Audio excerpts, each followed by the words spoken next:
Hello, dear students, it's me Shakil Khan. Students, in today's class, you will learn about the past continuous tense. It is also called past progressive tense. Past continuous tense refers or denotes to those actions or events that were happening for a particular time in the past.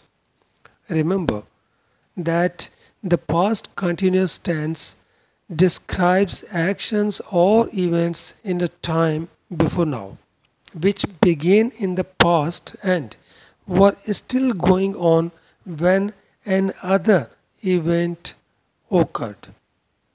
Students आज की class में आप सीखेंगे past continuous tense के मुतालिक। इसे हम past progressive tense भी कहते हैं।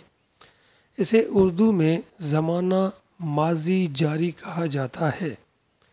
आइए देखते हैं कि इस टेंस का फार्मूला क्या है, इसकी उर्दू की पहचान क्या है और इसके जुमले किस तरह बनाए जाते हैं।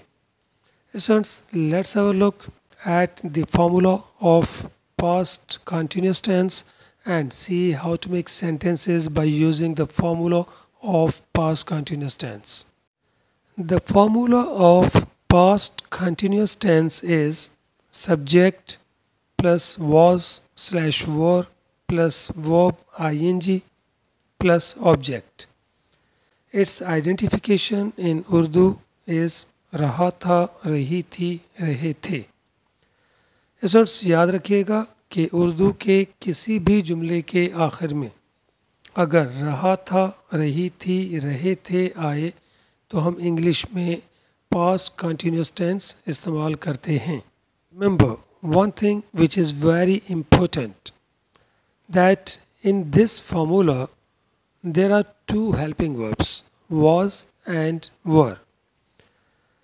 With I and third person singular subjects, we use was, and with the rest of all subjects, we use were.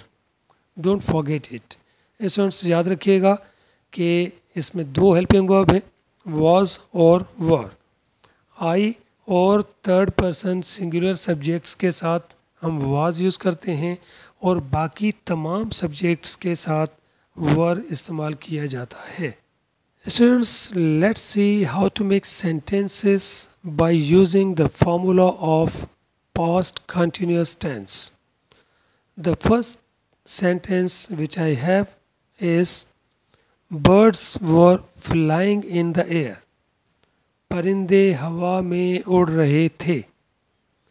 It was raining in Karachi. कल कराची में बारिश हो रही थी। We were living in Karachi last year. पिछले साल हम कराची में रह रहे थे।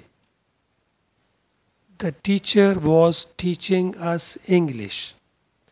उस्ताद साहब हमें अंग्रेज़ी पढ़ा रहे थे। You were going to market. तुम बाज़ार जा रहे थे।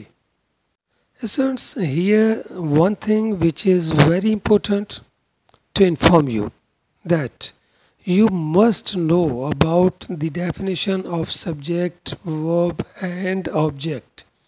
If you don't know the definition of subject, verb and object, you can never translate a sentence from Urdu to English. So remember it. Now I am going to tell you about the first sentence. It is birds were flying in the air. In this sentence, bird is subject, were is helping verb, flying is verb, air is an object. In the second sentence, it was raining in Karachi. In this sentence, it is subject, was is helping verb, raining is verb, Karachi is an object. So don't forget the definition of subject, verb and object. If you don't remember the definitions of these things, you can never be able to make sentences from Urdu to English. Okay, now let's have a look at some other sentences. Rashid was finding his cow. Rashid अपनी गाय तलाश कर रहा था. My sister was pressing my clothes. मेरी बहन मेरे कपड़े इस्त्री कर रही थी. Ahmed was sleeping in his bedroom. Ahmad अपने कमरे में सो रहा था. The people were looking at the sky. लोग आसमान की तरफ देख रहे थे. They were waiting for us. वो हमारा इंतज़ार कर रहे थे. Students, one thing which I think that is very necessary to inform you, that how to make sentences as negative and interrogative. So when you change the sentence as negative, you add not after the helping verb, and for interrogative sentences you put helping verb before the subject, as the sentence is वो बैठा हुआ था. He was sitting. He was not sitting. Was he sitting? हम वहाँ खड़े थे. We were standing there. We were not standing there. Were we standing there? आप सोए हुए थे. You were sleeping. You were not sleeping. Were you sleeping? This is the way to make sentences as negative and interrogative. Students, it was all about past continuous tense. I think you have understood how to make sentences by using the formula of past continuous tense. Hope that this tense will help you to speak English fluently. So keep on learning English with Indus English. Let's see in the next video. Till then, God bless you. Bye bye.